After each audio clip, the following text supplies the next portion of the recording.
Kia ora, welcome everybody to the Backstage Story for 6 Degrees of Separation, and welcome to our friends on Facebook Live. 6 Degrees of Separation by John Gayes, a play that's written in 1990, first staged in 1990 at the Lincoln Center, and then it went on to Broadway.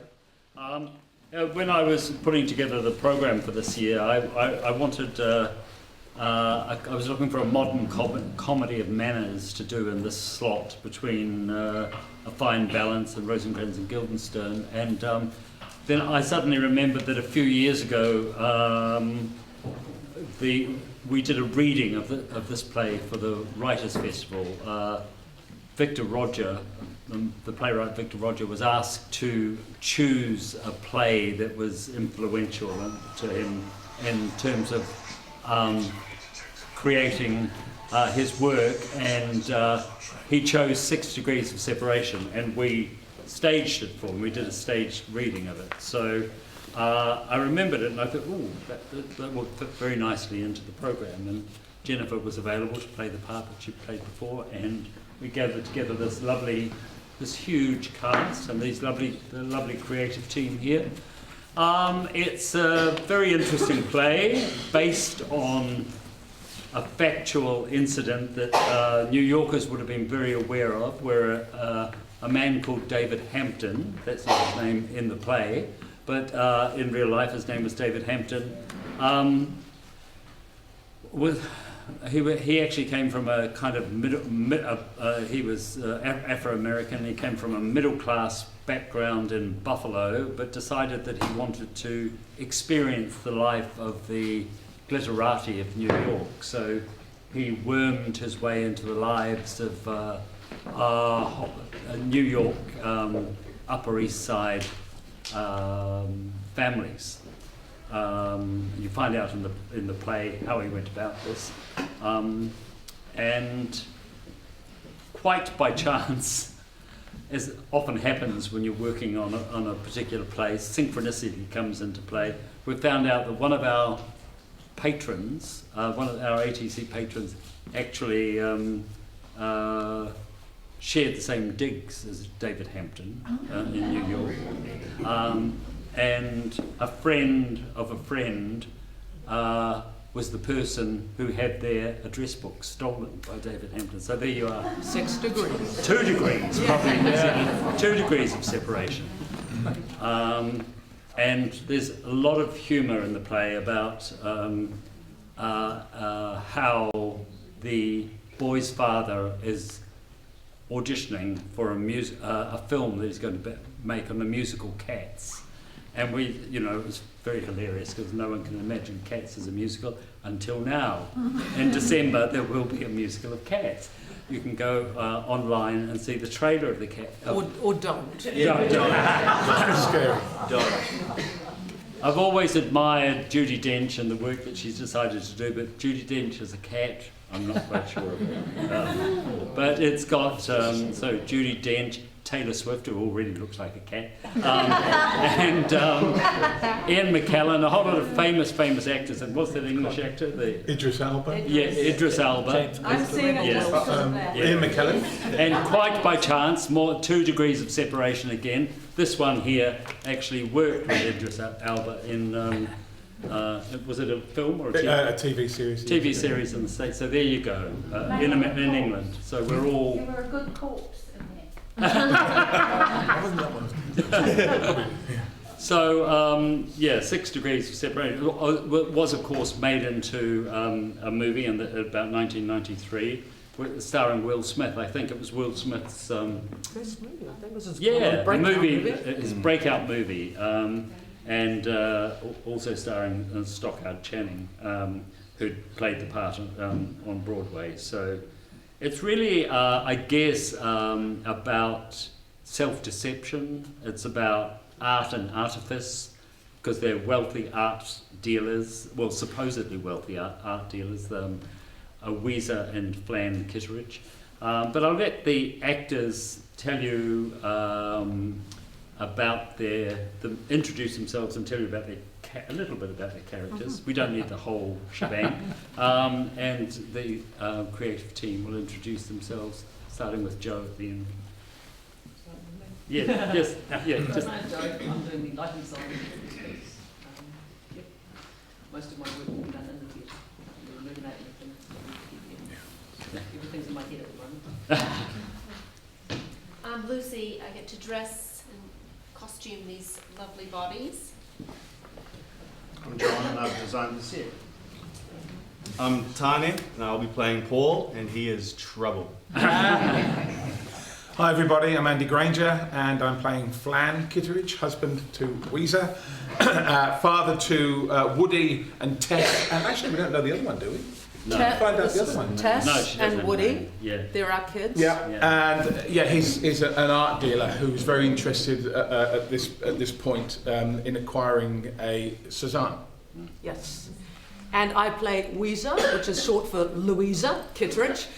I like the way they're described in the play as living hand to mouth, but on a higher plateau.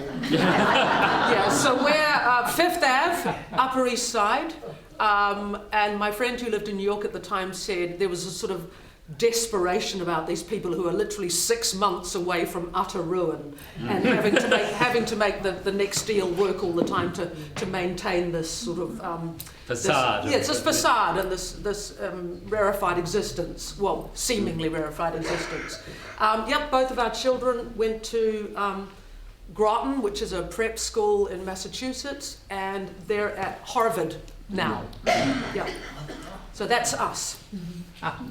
Oh, Bruce Phillips. I'm playing two parts. Jeffrey, who is the very rich English South African gold mine owner who buys art and they are trying to woo, and also Dr. Fine, who is the tragic old obstetrician and he's the father of the son.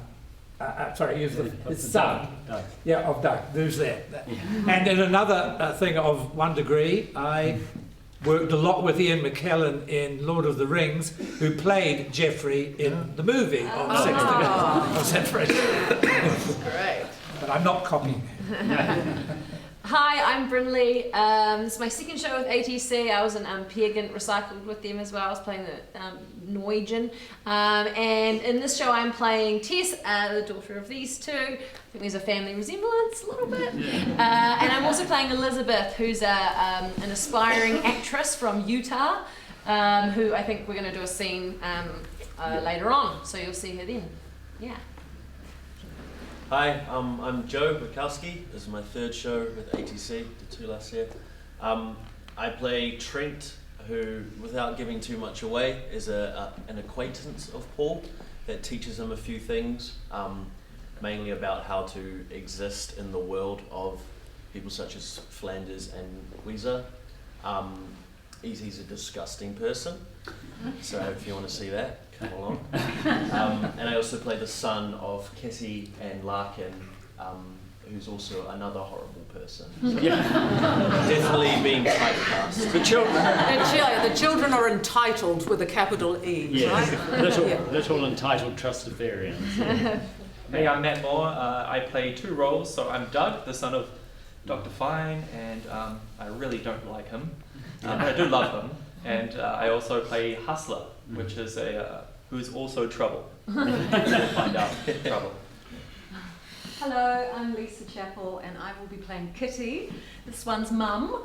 I seem to have a missing husband. The husband is missing tonight, yes, Mark Wright. What are you going to do? I think husband may have met me in Vegas. Might have been a showgirl. I think I've married up. His nickname for me, we've decided, is Bubbles. And she tries to fit into this kind of Fifth Avenue world in her own way. But I'm not sure it's working. She loves her son. She's like a Jewish mother who just adores her son, can't see any of his flaws. And yeah, she's a delight to play. Hi, my name's Leo. This is my first show with ATC. I play two characters. I play Rick, who is a young, naive actor who moves to New York from Utah with his partner Elizabeth, played by Brindley, and then I also play Woody, who's the son of those two over there, and I'm entitled. Revolting brat. Yeah. the character. Oh, sorry. Oh, yeah. That's me. Good evening. My name is Shampal Elisi, and I'm playing the detective and the doorman.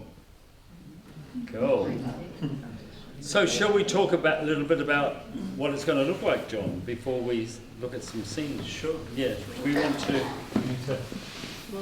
Well, it's New York. It's very fast. Very fast. And it's about memory. So. Yes, I forgot to say that. Yes, the whole thing is a memory play. It's all happened. They report it all to us. You'll see the style of it when we play a scene. So want to bring the guns in, coming around. So my set is really a metaphor for memory. At the start of the play, there's meant to be a painting which is rotating. And we thought we'd go big, and so instead of rotating, it's just imperceptibly fading in and out. And there are two Kandinsky paintings, a very geometric one and a very abstract one. And we end up with it at the geometric site. So then when the curtain goes up, the set consists of receding columns. So there's 6. This is the 666 play, I suppose. So there's 6 columns, and they grade in different colours of grey. There are 6 chandeliers. I'm trying to play around with the veneer of opulence. You're not quite sure whether it is or whether it isn't. There's only a single piece of furniture, which is this couch, which was designed in 1911 by Joseph Hoffman. So even though it's ultra modern, it is. I'm just taking this on a little. Oh, okay. A little tour. So it's the kind of set that Colin and I like, the everywhere and nowhere one. So suddenly you're defined it by what people are saying or what they're doing rather than changing it. And because we've got to get like the foyer of the Metropolitan Opera House, Central Park, tacky student digs, and this Upper East Side apartment. So that's it. It's very elegant and exciting space to work in. Moving slowly up here, moving slowly. We've never done this before. That's a much better idea. Yeah, wheeling it around. Moving this. You can come, of course, later and have a look at it closer. I particularly like. There's a little that's because there is one naked man in the show, so John had to put anatomically correct.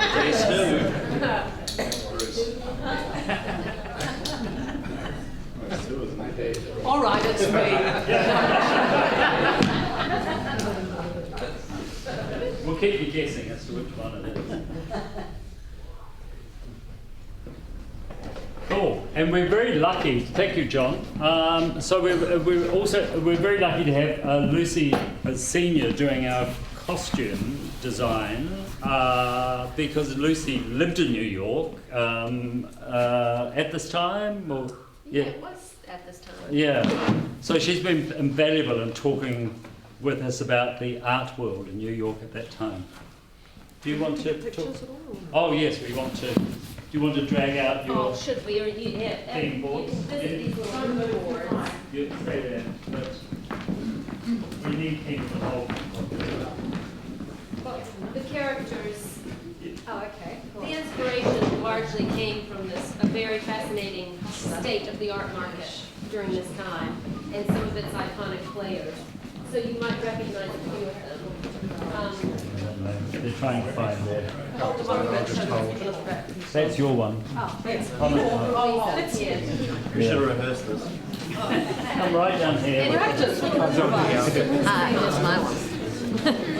Do I have Plan. Yeah. Leo. Who do you want to do first?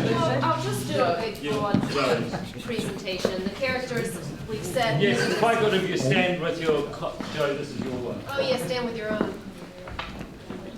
They live in this fast-paced world that is New York, and some of them take a journey that, in my thoughts, reflected the state of the art market during the end of the 80s and into the 90s.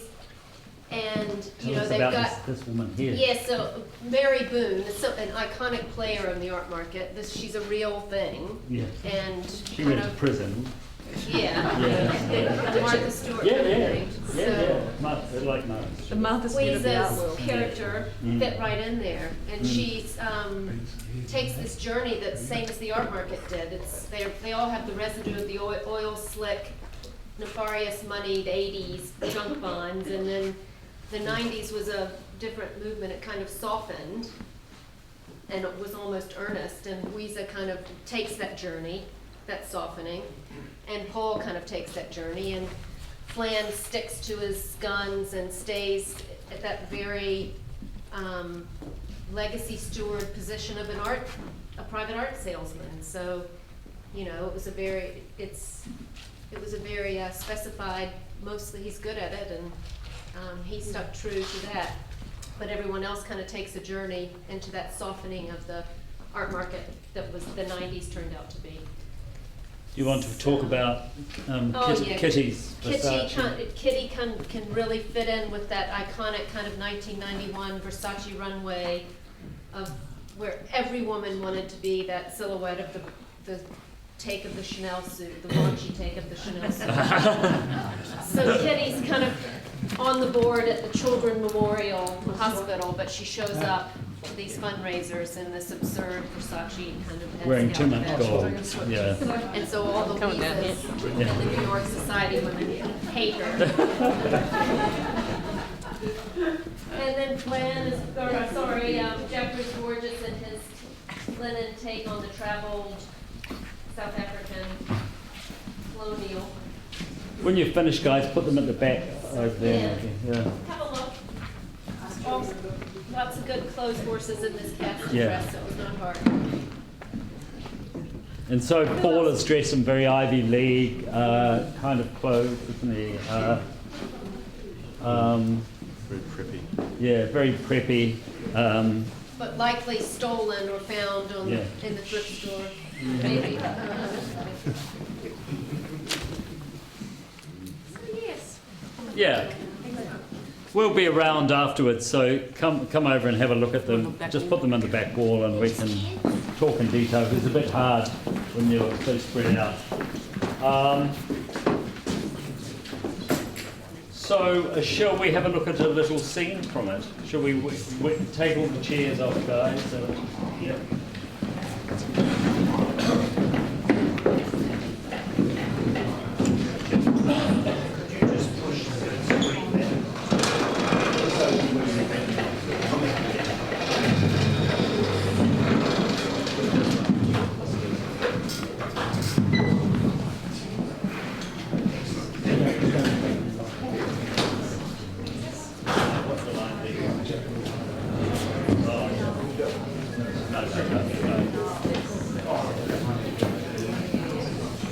So in this scene, Weeza and Flan are entertaining Jeffrey, the wealthy South African. At that time of the when there were sanctions against South Africa, right when South Africa was turning, just before Nelson Mandela was released. So he can't take any money out of South Africa. But that doesn't mean that he hasn't got money stashed in various places like the Cayman Islands and that. But he can deal in very expensive art. So they're trying to get him to contribute $2 million to buy this Cézanne that they're going to sell to the Japanese at a great profit. The Japanese, as you say, they don't even like the Cézanne, they just want it because it's a Cézanne. So, yeah. And they're a lovely evening of seducing Jeffrey into giving them $2 million is interrupted by the arrival of this young man. I've just gone out because I can hear the doorbell.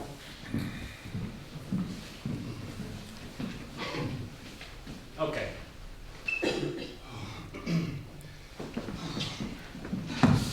Oh, thanks so much. I'm sorry to bother you, but I've been hurt. And I've lost everything. I didn't know where to go.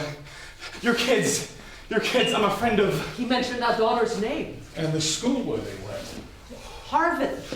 You can say Harvard. We don't want to get into libel. No, I was mugged out there in Central Park by the statue of the Alaskan Husky. I was standing there trying to figure out why there is a statue of a dog that saves lives in Yukon in the middle of Central Park. And I was standing there trying to puzzle it out when... Are you okay? They took my money and my briefcase. I told them that my thesis was in there. His shirt's bleeding. His shirt is not bleeding. He's bleeding. Sorry, I get this way around blood. Not on the sofa. Look, I don't mind the money. But in this age of mechanical reproduction, they managed to take the only copy of my thesis. Eddie, get the doctor.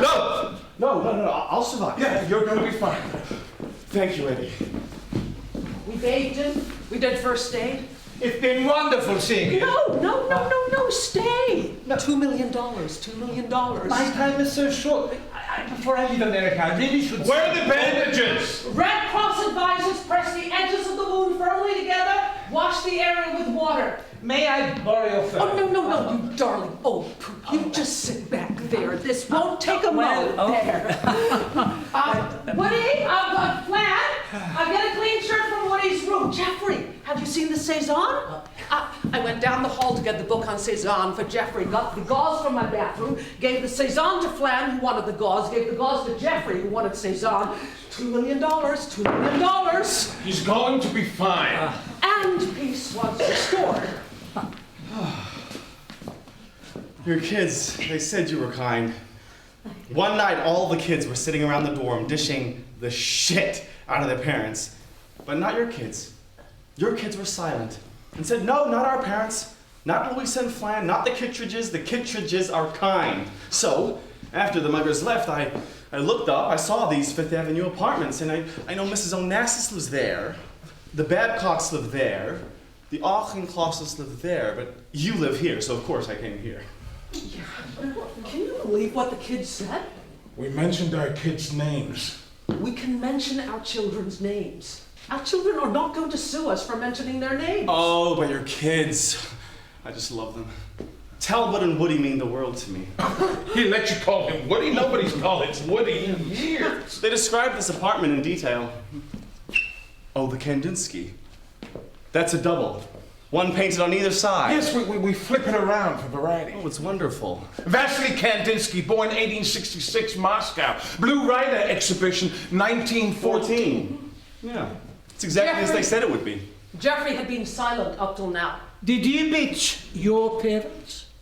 Well, as a matter of fact, no. Your kids and I, we both liked our parents, loved our... Look, am I interrupting here? I mean, I burst in hysterical, I've got blood, I didn't mean to interrupt. No. Tell us about our children. 3, 2 at Harvard, another girl at... How is Harvard? Well, it's fine. It's just there, you know. Everybody's in a constant state of luxurious despair and constant discovery and paralysis. We asked him where home was. Out west, he said. Although I've lived all over. My folks are divorced. He's doing a movie. Oh? He's in the movies? Yes. Well, he does act, but he's directing this one. What's he directing? Cats. Someone is directing a movie of cats? Don't be snooty. You've seen it, T.S. Eliot? Oh, yes, years ago. A benefit for some disease or school. Surely they can be making the movie of cats. Of course they can. Well, they are certainly going to try. My father will be here auditioning. Cats? Well, they're going to use people. Oh, what a courageous stand. Yes, they thought of many ways to go about it. Animation. Oh, animation would be nice. Yes, but they found a better way. As a matter of fact, my father turned it down at first. He went in to tell the producer all the reasons why you couldn't make a movie of cats. And in going through all the reasons you couldn't make a movie of cats, he suddenly realized how you could make a movie of cats. Eureka in the bathtub. How wonderful.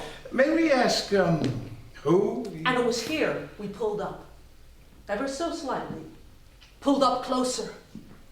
And he told us. He named the greatest black star in movies, Sidney. Don't say it. Sidney Poitier. There, I said it. What's that pause all about? What's that pause all about? No, because I thought you I said wrote Sidney and so Poitier. I'll do that again. No, he named the greatest black star in movies, Sidney. Don't say it!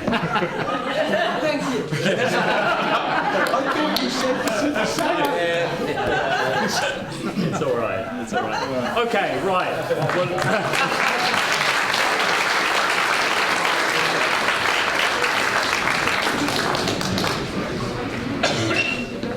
you can sit on the comfy sofa.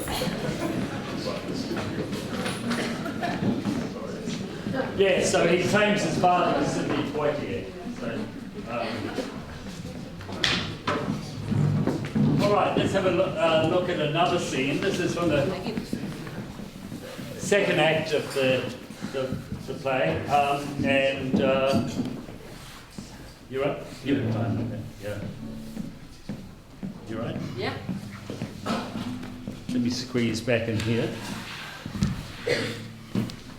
I think it's self-explanatory. We don't need to explain what's going on here. So tell me about yourselves. We're here from Utah. Oh, do they have black people in Utah? Maybe 2? Yes, the Mormons brought in 2. We came to be actors. She won the all-state competition for comedy and drama. Oh my gosh.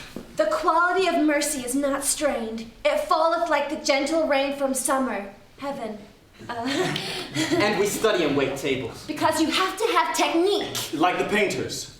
Yes, Cezanne looked for the rules behind the spontaneity of Impressionism. Says that's a painter? We don't know anything about painting. My father loves paintings. He has a Kandinsky, but he likes Cezanne the most. He lives up there. What? He lives up there. Counts 6 windows over. John Flanders Kittredge. His chums call him Flan. Yeah, he went down south to register black voters. I was a child of his radical days, his hippie days. He met my mother, registered her and married her in a fit of sentimental righteousness, knocked her up with me, and then came back here and abandoned her. Went to Harvard. He's now a fancy art dealer. Yeah, lives up there. Counts 6 windows over. Won't see me. His new wife, his white wife, his Louisa, call me Uisa, wife. His mother of the new children, wife. Your brothers and sisters. Yeah, they all go to Andover and Exeter and Harvard and Yale. The awful thing is, my dad started out good. My mother always says there's a good man inside J. Flanders Kittredge. Well, he'll see you again if he was that good. He can't forget you entirely. Now I call, he hangs up. Go to his office. He doesn't have an office, he works out of there. He won't even let me in the elevator. Well, dress up as a messenger. Tell him you have a masterpiece for him. I got the Mona Lisa out in the truck. I don't want to embarrass him. Look, this is fucking tacky. Okay? You guys love each other? A lot. Well, I hope we can meet again. What? Well, where do you live? Liv! I'm home. You're not out on the streets? Oh, you're such assholes. Where am I supposed to live? Stay with us. We just have a railroad flat in a tenement building. It's over a roller disco. The last of the roller discos, but it's quiet by 5 a.m. and a great narrow space. A railway loft, and we can give you a corner. The tub's in the kitchen, but there's light in the morning. And he did.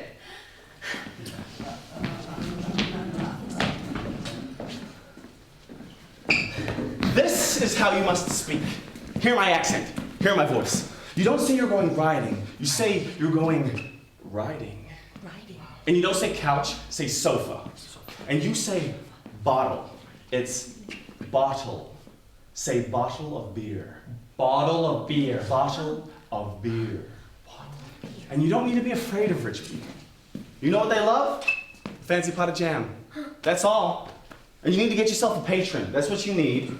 And you shouldn't be waiting tables. One day you're gonna wake up And the temporary job you picked up to stay alive is going to be your full-time life. You've given me courage. Come here. I'm going to go try and see him right now. Bottle of beer. Bottle of beer. Bottle of beer. Sofa. Sofa. Bottle of beer. Bottle of beer. Gotta get a Patreon. I'll tell you all the parts I want to play. Vanya and Uncle Vanya. Masha and the three sisters. No, Irina first. The youngest one who yearns for love. Then Masha, who loves.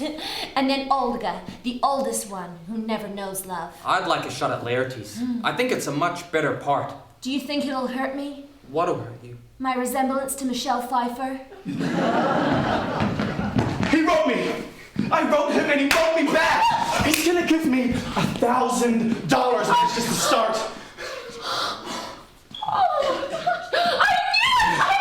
I'm moving out of here! You can't! No, but I'm gonna give you money to put on a showcase of any play that you want.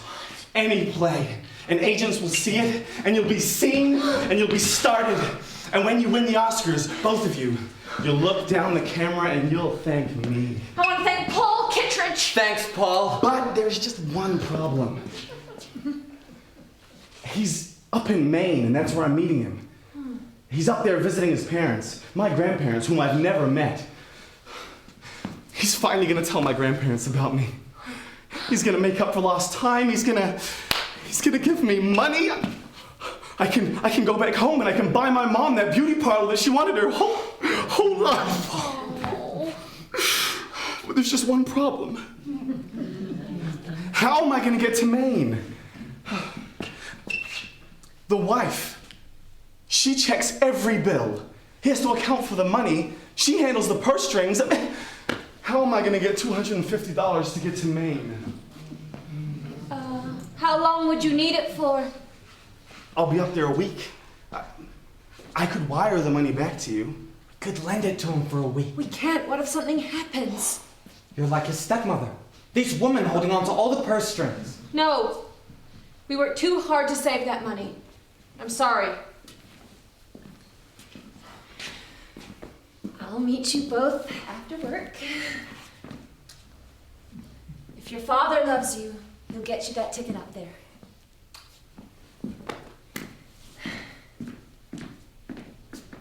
We stopped by the bank. I withdrew the money, and he took it. Let's celebrate. Later that night, I went to the money machine to get out $20, but I couldn't get anything. The machine devoured my card. I called the emergency number, and a voice told me that my account was closed. They had withdrawn all the money and closed the account.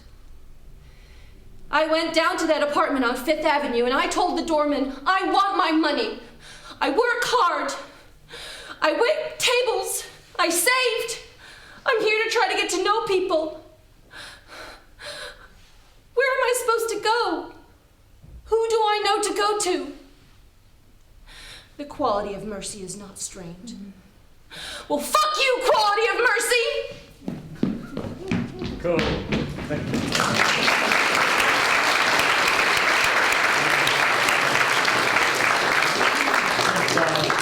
So as you can see, it's comedic, but the style is very, very interesting because it has these beautiful, poignant moments in it. Lots of the characters have them where they just take it goes much deeper into I guess the character's pain of the things that happen to them, mainly caused by Paul, I have to say. Yeah. But come in again, actors. Let's talk a little bit about the play and about the challenges of getting it together. I'm very proud of this man here. He's done a lot of television, but hasn't done much theatre in Auckland, and it's a really, really huge role. For his audition, I made him do this huge monologue, which is about 4 pages long, where he's telling them about his thesis and he really nailed it. So I was really happy with that. So, Tony, so what's it like? You know, what have been the challenges getting back on the stage again after a couple of years in television? We have to remember a lot more lines. The screen, it's like you get like one page, pop it out, and then you go and learn the next page. But this one, it's like you learn the whole thing as if it's one thing. So that's been a challenge and a great learning curve. But yeah, I've really enjoyed the depth that we've gone to with the character and the play as a whole. Like I've not experienced that on TV or film. Well, you don't have much time on TV. Yeah, exactly. It's all about getting it out, whereas this is about getting the richest thing out of the you can. So that's been really cool. Yeah, it's been really useful having Jennifer, because there's some scenes that are quite intimate that the character of Paul has to do, and Jennifer's been training as an intimacy director, so because it's sometimes difficult for actors to have to do intimate scenes, and so it's been really good watching Jennifer work with them to just shape the scene so it's very safe for the characters that have to play those intimate scenes, and so it's very repeatable. That's right, yeah. It's a place, obviously, as Colin just said, where the actor is most vulnerable. And, you know, when you're in somebody's space, and intimacy is not, obviously, just sexual content in plays. It can be anything from bathing a baby or tending to an elderly person. Anything where you're in somebody's intimate space, we try and get best practiced into it so it's professional, the actors have autonomy, that the process is safe, and as Colin said, you can repeat it 8 times a week. And the actors know exactly what's going to happen. In the same way that if you were doing a stunt, you would definitely get a stunt coordinator in. Now we're bringing that kind of work into the intimate zone, and it's a real game changer for actors. It's been fabulous.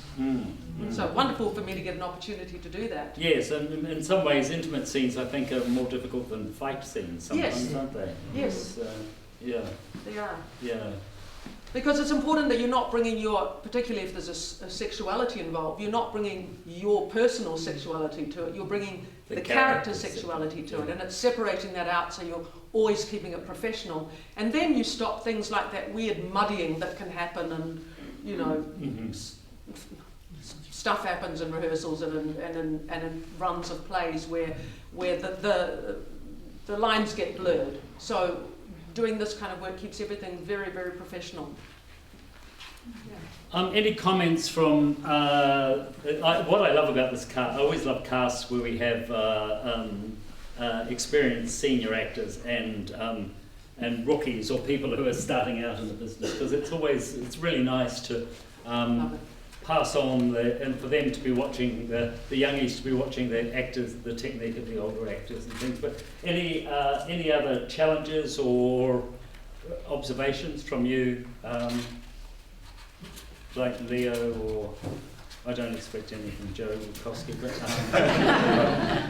no, it's been great, just soaking up everything. And, I was talking to the other young'uns in the cast. Yeah.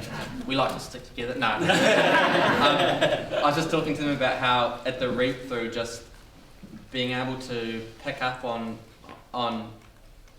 you can just pick up on experience and the skill. There's so much skill involved with the older actors. I hope you don't mind me saying that's that. fine. We are.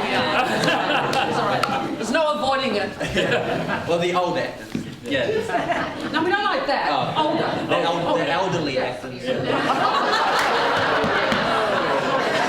More experience. Yeah, they're more experienced. Yeah. Sure. I think another really important thing for young actors to learn is timing, especially in comedy, and being able to watch the experienced actors. That's how you say it. Yeah. It's extremely. It's just so. What's the word I'm looking at? It's like saturated. Like you can sit there for hours and watch them, and you can like literally sit down and write notes, and then go home and look at them and be like, oh, he did this here, and then he did this here, and you take it all in, and it's been crazy good. Because I've worked with Andy before, and to get to work with him again, and he's an incredible superstar. And now I'm picking up things that I picking up on things that I didn't see him do last year, but now I'm getting to see new stuff he's done, and then getting to work with Jen and Bruce and Lisa. It's like you sit there and you can sit there and just watch and take everything in. So it's been. And of course, that's how it should be. Yes, you know, that's how yeah. those of us who are in the last sort of generation of working with companies, doing play after play after play after play for years, we had the benefit of working with our elders and learning from our elders for all of those years. And you know, that's how you learn, on the green with your elders. With It's people a say, wonderful thing. are you going to be moving when I say that line? You know, Oh yes, yes, yes. You're doing it like that. Yeah. Downstage, come downstage. Oh yeah, that's right. Yeah, I do say, get here. I'm speaking to you. Yeah, oi. I do find myself saying that. Oi, look at me. How are you finding the style, all of you? Because it's an unusual style. Just because they most of the actors, or particularly Flan and Weezer, talk to the audience all the time. Do you ever talk to the audience? I don't think you do. I've got that monologue. Oh yes, but you never. There's asides to the audience all the way through it. Yes. So, like you're their friends at a dinner party, and they're telling you this story of what happened to them. We're constantly kind of defending ourselves to you a lot of the time, going, and then this is what happened, but we didn't do this, we're like this, we're not like that, we're like this. So you're the sort of the third part of our relationship, aren't you? Which it really requires a deftness. I think that's what we're talking about, is that you're very clean with what you're playing and who you're playing it to, and then very cleanly out the front to you, but making sure we connect with you. We don't want to be talking at you, we want to be talking to you. So I'm looking forward to the runs where we actually have an audience in the space to see how that works. And also, of course, in a big theatre. I think one of the things that's really good to get used to, and I think that's happening in the room, is for the young people to get used to speaking in a loud voice in this room. It's easy to get very domestic in this room because you've got your director just 10 feet away from you. But of course, in the ASB theatre, we need to get to the back row. And it's about being truthful in a big and expansive way. So that's the the fine line. Not shouting at you, but being truthful and big. That's the. And in the same way, it's their apartment is a very it's like one of those huge kind of loft apartments in New York. I mean, so they have to be able to fill the space, the actors, and make it seem that it's perfectly natural to walk. I don't know how many meters it is wide, John, but it's where's John? 16, I think. 15, yeah. So they can traverse the whole thing as though it's just normal because it's the place in which they live. What else could we talk about? How are you finding? Matt is another one who's impressing hugely. Matt is a dancer. This is your first play, is it? Matt's going to be in the next show, Rosencrantz and Guildenstern are dead. But always, so hands up, which ones are in Rosencrantz? They're flowing on to. Let's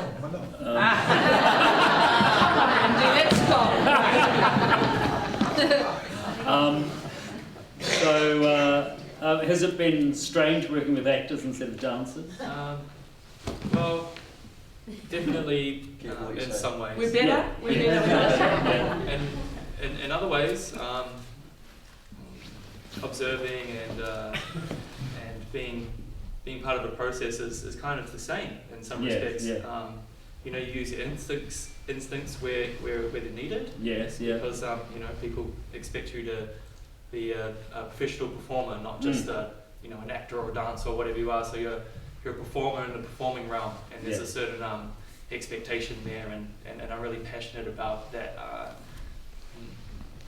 way of performing, and I think that it can cross different fields. So coming into this, I've just been me. I've been what I've been doing before, and I've also had a little secret passion for acting. So I've liked to do a lot. I've liked to do a lot of improvisation, and I like to play around. So I'm having fun, and I'm learning a lot, and I appreciate what you guys do. So thank you for having me on board. That's good. Nice. It's good. Cool. Has anyone got any questions you would like to ask anyone in the cast about? Yes, there is an interval. Yes, the first act is about 55 minutes, and the second act is about 35 minutes. So the second act's much shorter, but interesting, the developments that we learn. It's all it's not chronological. It jumps around in terms of yes, it doesn't do your classic sort of scene finishes, new scene start. It does a sort of beautiful sort of flowing thing.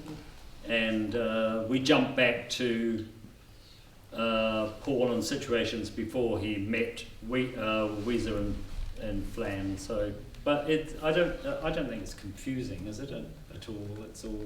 They're all smart. Yeah. I was a little bit worried when I chose it because it was played set in 1990. It seems to me like it was only yesterday, but of course it was 30 years ago. But is it? It's a sort of we don't have many. We're not often producing plays that were written at that time, and it's about a very specific New York time, and I wondered whether that was a worry, but it doesn't seem to be. We've made a few little changes because the money that they give him, because they give him money, seems so piddling. It's in $1990, and it just seemed sort of ridiculous that they gave him $20. Like it didn't seem. So what does that matter? We give $20 to someone bigger in the street. Like it's So we have made a few little changes too, but of course it's pre-internet and pre-cell phone.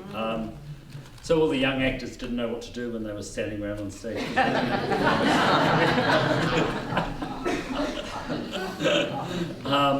And actually, we were doing a scene today where there's Jennifer's got a call, and then another call comes. She says, "Oh, I'll put you on hold," and I honestly couldn't remember whether you could have two different lines on the same phone or not. I think you do this. How quickly we get. And when they're trying to find out if he really is the son of Sidney Poitier, well, we just go to, so instant today.